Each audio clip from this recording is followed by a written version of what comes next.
बाबासाहेबांच्या या जयंतीच्या सर्वांना, माझ्या मतदारसंघातल्या देशभराच्या सगळ्यांना खूप खूप शुभेच्छा।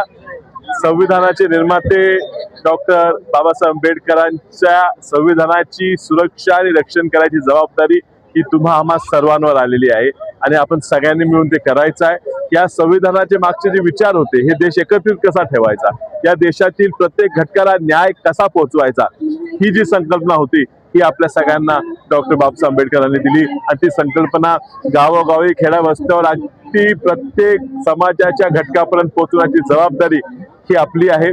मला अभिमान आहे की मी त्या ठिकाणी आज लोकसभेचा सदस्य म्हणून आंबेडकरी विचाराच्या लाखो लोकांच्या जीवावर पाठबळावर मी तिथं पोहोचलो आहे।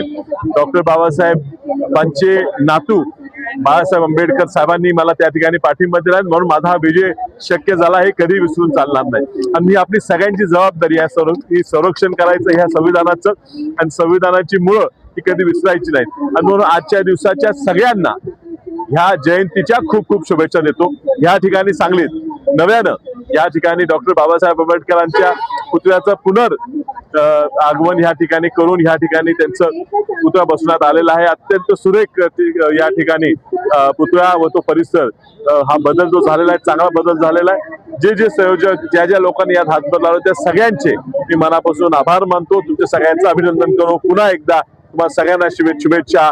जय भीम।